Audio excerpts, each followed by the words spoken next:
बिस्मिल्लाहिर्रहमानिर्रहीम। वीडियो को सपोर्ट कीजिएगा, चैनल को सब्सक्राइब कीजिएगा।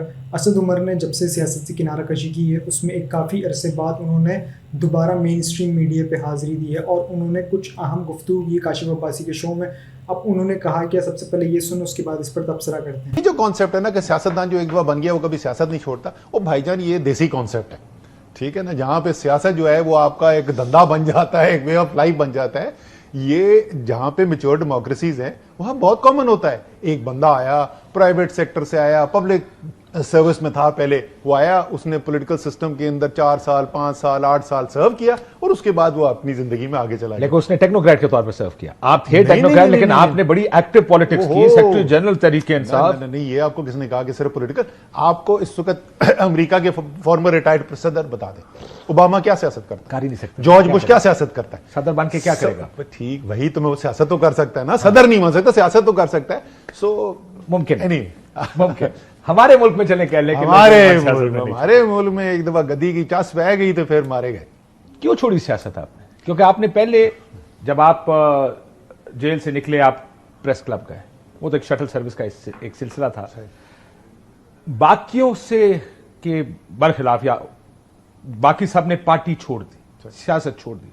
आपने कहा मैं सिर्फ ओहदे छोड़ने जा रहा हूं। बिल्कुल ठीक। और आपके साथ मेरा प्रोग्राम भी इसके बाद हुआ। उससे लगा मुझे ये कि आप सियासत नहीं छोड़ना, आप पीटीआई नहीं छोड़ना चाहते। फिर क्यों आखिर में फैसला किया? एक चीज मैं कोट कर दूं आपको। अक्टूबर में आपने एक इंटरव्यू दिया, आपसे सवाल पूछा गया कि आप पीटीआई का हिस्सा हैं।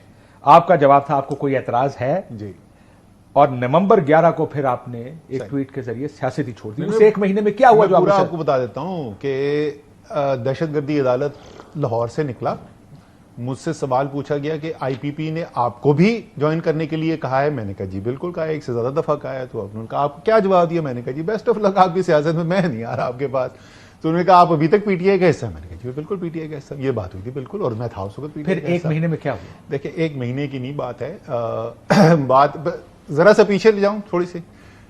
देखिए, मैं सियासतदान ना, मैं कोई सियासी खानदान से हूं ना, मैं कोई सियासतदान, कोई करियर सियासतदान हूं। मुझे इमरान खान साहब ने एक दफा नहीं, मुतअद्दद बार डायरेक्टली मेरे भाई के जरिए, आरिफ अलवी, कभी अली जैदी एटसेट्रा एटसेट्रा, जहांगीर तरीन के जरिए ये कहा कि जी आप पार्टी में आए, और उन्होंने कहा जी जरूरत है। तो मैंने फैसला अल्टीमेटली ये किया, हालांकि मैं peak of my professional career था, कि यार एक आदमी है, सिंसियर है पाकिस्तान के साथ, पाकिस्तान की बेहतरी करना चाहता है, इस वक्त ऑपोजिशन में है, इनको जो है वो साथ जो टेक्निकली जो प्रोफेशनल जो बड़े ओहदों में बैठे हुए वो नहीं ज्वाइन करने का, डरते हैं पाकिस्तान की सियासत के अंदर आने से। तो चलो मैं हेल्प कर देता हूँ ये, और ये मैंने कहा 2012 में। फिर आपने 2012 में मैंने ज्वाइन कर ली। मैंने कहा साल के बाद इलेक्शन है तो एक साल के लिए मैं ज्वाइन कर, उसके बाद जब आप वजीर आजम बन जाएंगे हर एक आपके लिए काम करने को तैयार होगा, ठीक है। और जब उसके बाद पहली दफा मेरी बेगम से मुलाकात हुई इमरान खान की, तो इससे पहले कि एक लफ्ज भी मेरी बीवी कुछ कहती, तो उन्होंने कहा मुझे पता है आपने बहुत बड़ी कुर्बानी दी है। तो मेरी बीवी ने कहा 1 साल के लिए? खान साहब ने कहा बिल्कुल 1 साल के लिए। अच्छा, 2013 का इलेक्शन आया, मैं ये सिर्फ इसलिए बता रहा हूं जस्ट ताकि मैं सियासत के बारे में सोचता कैसे हूं उसकी आपको। 2013 का इलेक्शन आया, मैं अपना करियर, सबसे बड़ी कॉर्पोरेट जॉब पाकिस्तान की छोड़ के आ गया हो, मैंने टिकट ही नहीं मांगा, ना मैंने टिकट मांगा, ना मुझे टिकट मिला। मेरा कोई इरादा ही नहीं था इलेक्शन लड़ने का। वो तो जिस वक्त इलेक्शन खत्म हो गया, खान साहब जो है जख्मी हैं, बिस्तर पे लेटे हुए, जावेद हाशमी साहब बहुत सारी सीटें जीत गए, तो वो 2 सीटें जावेद हाशमी, तो खान साहब ने ऐसे लेटे, उन्होंने ऐसे इशारा किया, Asad I need you in the parliament. अच्छा, मैंने कहा मैं इनको क्या, मैं ये कितों आ गए। उसके बाद जावेद हाशमी साहब ने मुझे राब्ता किया कि मैं इस्लामाबाद वाली सीट छोड़ रहा हूं तो आपको लड़नी चाहिए। उसके बाद शाह महमूद कुरैशी ने, मैंने कहा यार ये आपने मिलकर मीटिंग की? कहते नहीं वो हाशमी छोड़ा, आप इलेक्शन है। मैं असेंबली में वो खींचते खींचते खींचते सेक्रेटरी जनरल बन गया। इतनी मोहब्बत खान साहब की आपसे, फिर आपने पार्टी छोड़ दी। लोग कहते हैं आप प्रेशर नहीं ले सके। यार लोग खैर एनीवे जो मर्जी कहते हैं, वो उसके ऊपर मैं कमेंट नहीं करना चाहता। जितना मैंने कहना था मेरे रीजंस के ऊपर वो मैं कह चुका हूं। बाकी खान साहब इंशाल्लाह ताला बाहर निकलेंगे, साथ बैठ के खान साहब के साथ गप लगाएंगे। अगर आपके साथ बैठे तो अभी तक तो आपके साथ बैठने को इतना बड़ा काटा। अगर आप किसी से पूछे ना सबसे ज्यादा मायूस किस पर है इमरान खान साहब, असद उमर एक नाम। हाँ, तो बट वो क्यों है, ये सबसे ज्यादा क्यों है, ये भी खैर नहीं, छोड़ दो, किस बहस में वो पड़ जाएंगे, वो छोड़ दो ना यार। 10 बंदे कमेंट कर चुके भाई, जैसे आप कह रहे हैं खास एक रिलेशनशिप थी, हर चीज पे आपके साथ मशवरा होता था। इसमें ये फजूल अब बहस है ना, वो इसमें ना पड़े फजूल, ये मैं आपके साथ नहीं डिस्कस करूंगा। ये मैं खान साहब के साथ में, जैसे मैंने कहा ना, वो जैसे आपने कहा बड़ी हमारी खास रिलेशनशिप थी, और इंशाल्लाह ताला उनके साथ बैठ के वो उनके जो मुझसे गिले शिकवे हैं वो भी जरूर हम डिस्कस कर लेंगे, जो मेरे उनसे गिले शिकवे हैं वो भी हम उनके साथ डिस्कस कर लेंगे। आपके भी हैं? जी बिल्कुल है।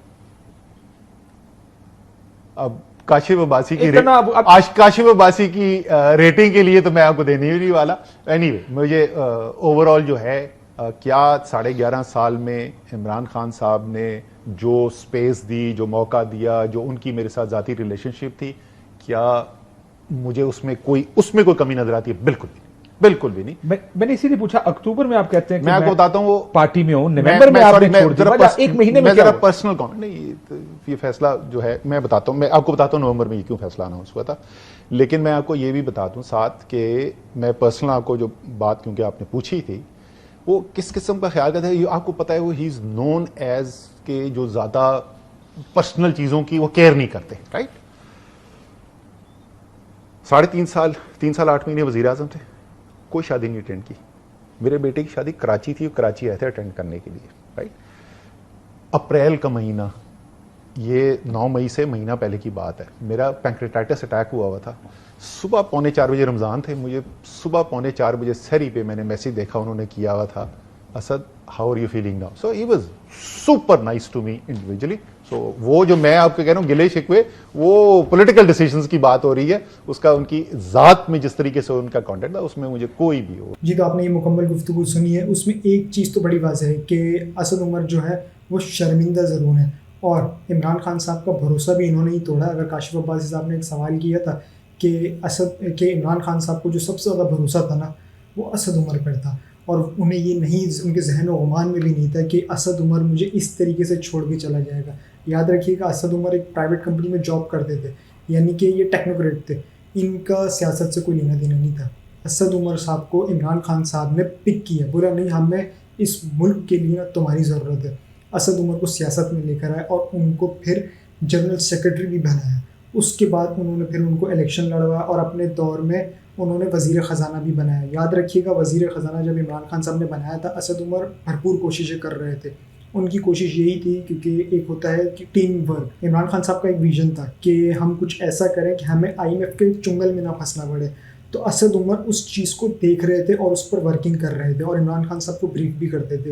अब असद उमर जो कर रहे थे वो यही नहीं कहा जाता कि वो दुरुस्त था या बिल्कुल ही गलत था, वो कम से कम कोशिश कर रहे थे, ये उनको दाद देनी चाहिए। इमरान खान साहब भी उनको देते हैं, इसलिए इमरान खान साहब उन पर बहुत ज़्यादा भरोसा करते थे। लेकिन चूँकि सियासत में मुदाखलत हुई और मुदाखलत के नतीजे में असद उमर सियासत की नज़र हो गए, जिसके बाद उनको फिर वहाँ से हटा दिया गया वज़ीर ख़जाना से। बहरहाल असद उमर ने इमरान खान साहब का साथ छोड़ा, तो इमरान खान साहब को इस चीज़ का बड़ा दुख हुआ। और याद रखिएगा, इमरान खान साहब को इस चीज़ का दुख नहीं था। अगर चाहते तो इमरान खान साहब ये भी कर सकते थे कि मोहम्मद ज़ुबैर जो हैं बस असद उमर के भाई हैं, वो तो बाजवा साहब से मिलते रहे। डिगी के वज़ीर आज़म, डिगी वाले वज़ीर आज़म जो हैं शहबाज शरीफ, उनके लिए और उनकी भतीजी के लिए, उनके बड़े भाई के लिए डील शील में उनका बड़ा अहम किरदार रहा है। लेकिन इसके बिल्कुल कतई नज़र कि इमरान खान साहब ने इस चीज़ को देखा, उन्होंने इस चीज़ को नहीं फॉलो किया। उन्होंने असद उमर की ईमानदारी को फॉलो किया, उन्होंने असद उमर के अंदर पैशन देखा, उस चीज़ पर उन्होंने भरोसा किया था जो तोड़ा। बहरहाल असद उमर की बातों से और गुफ्तगू से यही लग रहा था कि वो शायद शर्मिंदा भी हैं और इमरान खान साहब से माफ़ी भी मांगेंगे। उन्होंने ये इशारा तो दिया है कि इमरान खान साहब जब बाहर आ जाएंगे ना, मैं उनसे ज़रूर मुलाकात करूँगा और फिर तफसील से उनको बताऊँगा कि हुआ क्या था एक्चुअल में। अब तक के लिए इतना ही। अपना इस चैनल का ख्याल रखिएगा, चैनल को सब्सक्राइब जरूर कीजिएगा। अल्लाह हाफिज़।